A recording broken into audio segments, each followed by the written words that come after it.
꼭 들어야 될 보험은 실손의료비 보험은 무조건 들으시는 게 좋아요. 왜냐면 이 치료비가 5천만 원 한도로 이제 보상을 하거든요. 질병이든 상해든. 이게 지금 보험사들이 다 이거는 손해율이 굉장히 높은 보험이에요. 약간 우리 약간 국민들을 위한 보험에 해당이 되죠. 실손의료비는 보험을 꼭 하시는 게 좋고요. 그 다음에 뭐 암보험이 될 수가 있죠. 질병보험 관련해서. 암이 걸리면 가장 문제가 되는 게 약간 경제적인 부분이거든요. 일을 못하게 되니까. 치료비는 이 실손에서 나오는데 경제적인 부분에서 부담이 되니까 우리가 암진단비, 암보험을 가입을 하는 거거든요. 그래서 암보험은 가입을 하시면 좋고요. 그 다음은 상해보험 중에서는 아까 교통사고 말씀드린 후유장애 있었잖아요. 상해 후유장애가 이제 주계약이에요. 기본 계약인데 그 담보를 좀 많이 해놓으시면 좋아요. 그게 좀 가성비가 좋습니다. 보험료는 그렇게 비싸지 않고, 근데 이제 나중에 후유장애가 발생했을 때 나올 수 있는 금액은 커지는. 그러니까 비추천하는 보험보단 그러니까 보험료의 정도를 조금 저는 생각을 해요. 보험료를 막 얼마까지 너무 많이 드시는 분도 있거든요. 그 보험을 보면 중복돼서 가입하시는 분들 많아요. 40만 원, 50만 원 내면서 다 중복돼 있어요. 그런 건 좀 주의하시는 게 좋을 거예요. 가입을 다 돼 있는데 그걸 추가해서 또 가입을 하는 거죠. 그러면 만약에 금액은 많이 높아지는데 보험료가 너무 올라가는 거예요. 근데 그렇게 중복해서 가입해도 나오는 건 더 많아지는데 더 많아져요. 근데 내가 예를 들어서 암보험을 뭐 2억 이렇게 가입할 필요 없고, 뭐 예를 들어서 입원 일당, 질병 입원 일당을 막 10만 원 이렇게 가입할 필요는 없는 거거든요. 그럼 보험료가 굉장히 올라갑니다. 쭉쭉쭉 올라갑니다. 그러니까 딱 필요한 만큼 또 가성비 좋게 가입하는 게 보험이라고 생각을 합니다. 저는. 보험을 막 무조건 많이 들으면 한도 끝도 없어요, 사실. 근데 보험료로 너무 경제적으로 많은 비용이 들면 그것도 좀 쉽지 않습니다. 우리가 일상생활 하면서 겪게 되는 사고들이 좀 있을 텐데, 지금 말씀드리는 보상은 상대방으로부터 받는 보상을 말씀드리는 거거든요. 인도나 도로가 파손돼서 내가 다치는 경우가 생기기도 해요. 내가 손해보는 경우가 생기고, 예를 들어서 싱크홀이라든지 차가 뭐 휠이 막 박살나고 하잖아요. 타이어 파손되고 그런 거라든지, 내가 보도블록이 파손돼가지고 파손된 부분에서 발목이 꺾여가지고 다쳤어요. 그런 경우도 있죠. 우리가 아파트나 상가, 뭐 백화점이나 쇼핑센터에서 다친 경우, 그런 것도 있고요. 근데 이제 시설물 관리상의 하자가 있었던 사고들이요. 뭐 물기에 미끄러져 다쳤다든지, 뭐 우리 음료가 쏟아져 있어서 그런 것들도 있을 거고, 아니면 우리가 빗물에 미끄러져서 그 안쪽에 있는, 그렇게 해서 다칠 수도 있고요. 내가 그냥 보행하고 있는데 자전거에 치였어요. 뭐 이런 사고도 있을 수 있고요. 그리고 축구 하다가 여러 사람들이랑 하는데 상대방이 뭐 심하게 태클을 걸어서 다칠 수도 있잖아요. 이런 사고가 이제 그 관리 주체라든지 그 상대방 보험을 통해서 좀 보상을 받아볼 수가 있어요. 그러니까 이게 아셔야 되는 게 상대방의 과실이 있어야 돼요. 시설물상의 하자나 파손, 관리상의 하자가 있어야 되고요. 그게 아니고 내 잘못으로 다쳤다고 하면요, 보상받을 게 없거든요. 그럼에도 불구하고 가입한 예를 들어서 지자체나 아파트나 백화점이나 이런 데서 보험을 가입해 놓잖아요. 영업배상 책임 보험이라고 하는데, 이런 것들을 가입해 놓으면 군해치료비 특약이라고 있어요. 이게 뭐냐면 내가 과실이 없는 사고임에도 그 특약으로 뭐 보상 가입 금액까지, 치료비를 한도로 가입 금액이 100만 원이다. 그러면 내가 치료비를 100만 원까지 보상을 받을 수 있고, 가입 금액이 200만 원이면 내가 200만 원까지 치료비를 보상받을 수 있는. 근데 이제 또 보시면 그냥 내 잘못이라고 생각할 수 있는데 상대방이 과실이 있는 경우도 있거든요. 예를 들어서 뭐 휴대폰을 보면서 걷다가 그냥 다쳤어요. 그런데 예를 들어서 좀 물기가 좀 있었다. 그러면 과실이 쌍방이 되는 거예요. 그럼 상대방 과실만큼 보상을 받게 되는 거고. 그게 이제 일상생활 배상책임보험, 우리가 가입한 개인보험에서 이렇게 보상을 해줄 수가 있는 거거든요. 뭐 축구 경기 중에 내가 상대방을 크게 다치게 했어요. 내가 심하게 태클을 해서. 그런 것도 우리가 보험 접수를 해서 최대한 무슨 보상을 받게 해줄 수도 있고요. 내가 자전거를 타고 가다가 남을 쳤다. 이럴 때도 그 보험을 통해서 해결을 해줄 수가 있고요. 우리가 사는 집에서 밑에 집에 누수가 됐다. 이런 것도 이제 밑에 집에 보상을 해줄 수가 있고요. 이게 한도가 보통 1억 정도 되거든요. 이것도 굉장히 가성비가 좋은 보험입니다. 그러니까 이제 우리가 가입하는 보험에 다 특약으로 돼 있는 거라서 뭐 한 달에 뭐 1,000원도 안 해요. 강아지 관련 사고도 그렇죠. 네, 개물림 사고도 있거든요. 개물림 사고도 그 보험으로 해결할 수가 있어요. 그것도 1억까지. 가족 중에 뭐 한 명이 더 있다, 가입을 해놨다, 그러면은 보상한 돈 2억으로 올라가는 거고요. 3명이면 3억 이렇게. 그렇죠, 그렇죠. 직업 중에서 맞아요. 이게 사실 직업이 위험한 직업일수록 사고가 많이 발생하잖아요. 그런 분들은 사실 보험료가 좀 비쌉니다. 거의 한 2배, 3배 비싸져요. 보험료가.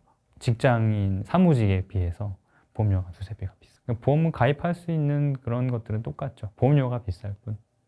비접촉 사고라고 표현하거든요. 그러니까 차량에 과실이 있는 사고가 있고요. 없는 사고가 있겠죠. 이 자전거가 그냥 와서 박았어요. 나 가만히 있는데. 그건 과실이 없는 게 맞고요. 일반적으로. 근데 차량이 급격하게 정지를 했어요. 자전거 오는 걸 처음에 못 보다가 시야에 안 들어왔는데, 그럼 자전거도 시야에 잘 안 들어왔는데 자전거 갑자기 확 툭 들어왔어요. 그럴 때 이제 그냥 넘어질 수 있잖아요. 그럴 때 과실이 차량이 70이고 자전거가 30 정도. 자전거도 오토바이도 해당이 돼요. 오토바이도 그렇게 비접촉해서 사고가 미끄러져서 사고 난 경우가 있거든요. 자전거를 차량으로 보면요, 이 차량 거리를 유지해야 되거든요. 뒤에 차량이 뒷 차량이 거리를 충분히 유지하는 상태였는지가 더 중요할 것 같아요. 그러니까 자전거가 만약에 넘어졌어요. 운전을 하다가.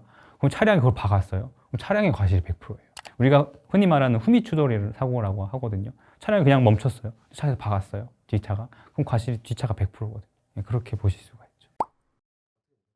무단횡단이죠. 무단횡단 사고가요, 영상이 중요할 것 같아요. 이게 차가 아예 피할 수 없던 상황이라고 하면요, 불강력적인 상황이라면 요즘엔 판례들이 다 무과실로 나오고 있어요. 차량들이. 옛날에는 뭐 블랙박스도 잘 없고 뭐 그냥 차량 과실이 뭐 한 30 정도 됐었거든요. 불강력적인데도 불구하고. 요즘에는 무과실로 나오는 경우가 꽤 많아지고 있고요. 근데 만약에 차가 조금 피할 수 있었던 상황이다, 어느 정도는 예상한다기보다 어느 정도 피할 수 있었던 상황이라 하면 한 과실 30 정도 주어집니다. 누가 판단해 주는지. 판사죠.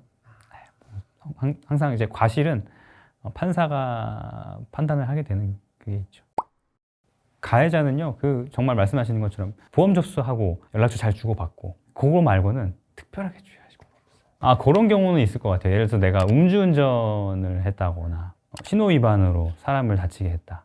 그럼 내가 형사처벌 대상이 되거든요. 그러면 이 형사처벌을 감경받으려면, 그래서 형사합의를 꼭 하셔야 되는데, 우리가 가입한 운전자 보험 있잖아요. 대부분의 요즘 다 운전자 보험 가입하시는데, 거기에 이제 교통사고 처리 지원금이라고 해서 그 형사합의금을 지원을 해줘요. 그걸 활용해서 형사합의를 하셔야 돼요. 내가 처벌을 원하지 않는다.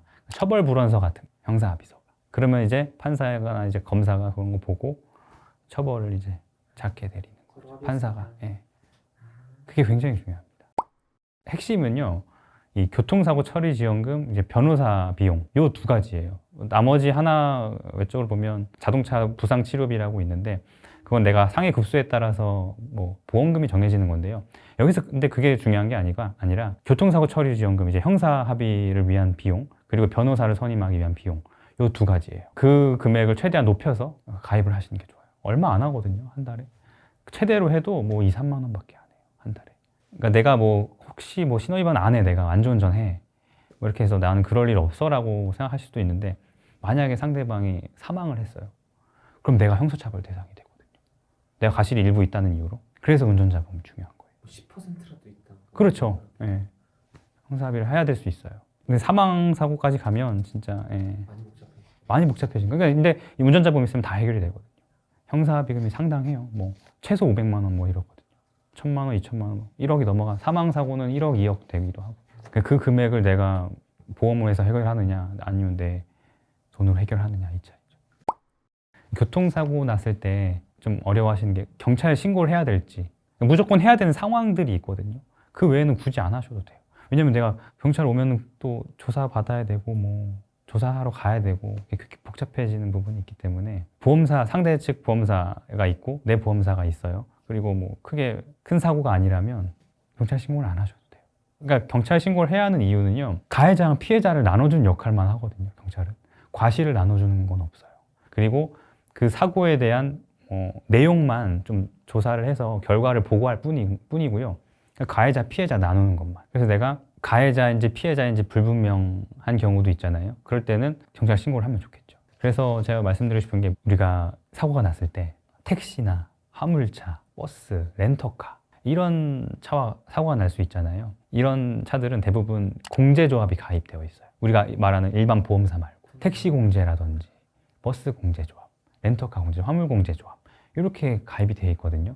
근데 이 공제조합이 말이 많은 게, 합의금을 잘 안 주려고 차입을 굉장히 낮게 주려고 다른 보험사보다 특히 이 공제조합이 가입돼 있으면 보험 접수 자체를 거부하는 경우가 있어요. 그런 경우가 꽤나 있거든요. 예를 들어서 뭐 하나 말씀드리면 버스에서 내가 타 있는데 버스가 급격하게 이제 정지해가지고 내가 떨어져 다쳤어요.